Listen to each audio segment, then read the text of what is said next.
इसरो ने इस मिशन के तहत एक लैंडर और एक रोवर को चांद की जमीन पर उतारा है, जिन्हें विक्रम और प्रज्ञान नाम दिया गया है। विक्रम और प्रज्ञान को अलग अलग तरह के 6 उपकरणों से लैस किया गया है, जिनका काम चांद पर अलग अलग तरह के प्रयोग करके नई जानकारियां जुटाना है। लेकिन ये काम सिर्फ अगले 14 दिनों तक जारी रह सकेगा, क्योंकि विक्रम और प्रज्ञान की जिंदगी सिर्फ इतनी ही है।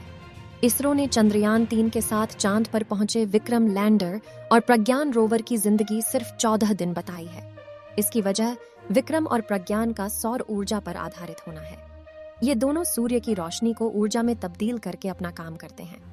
अगर आपने विक्रम लैंडर और प्रज्ञान रोवर की तस्वीरें देखी हैं, तो आपका ध्यान उन पर लगे सोलर पैनल पर गया होगा। विक्रम लैंडर को 3 तरफ से सोलर पैनल से ढका गया है, ताकि उसे हर हालत में पर्याप्त रोशनी मिल सके।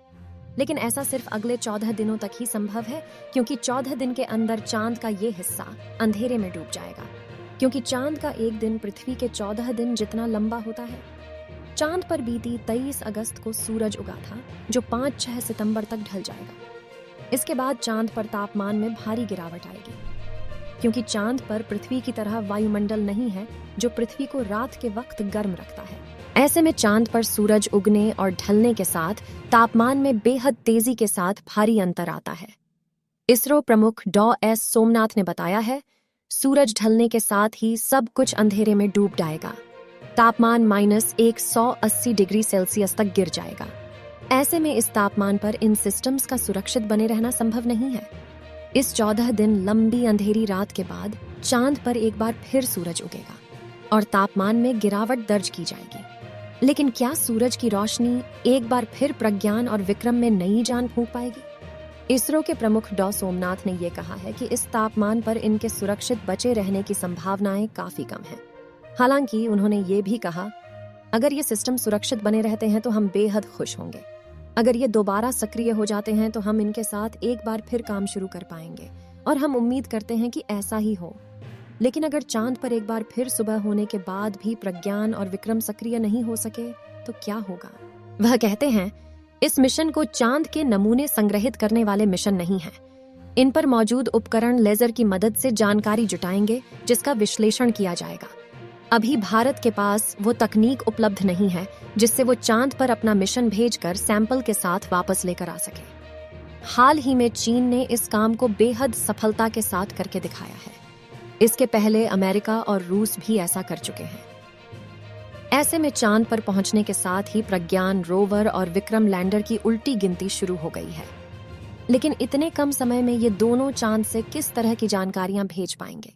पल्लव बागला कहते हैं, चंद्रयान 3 के चांद पर पहुंचने के बाद मेरी इसरो के प्रमुख डॉ. सोमनाथ से बात हुई है। उन्होंने बताया है कि इन 14 दिनों में चांद पर जो काम होना था वो शुरू हो चुका है।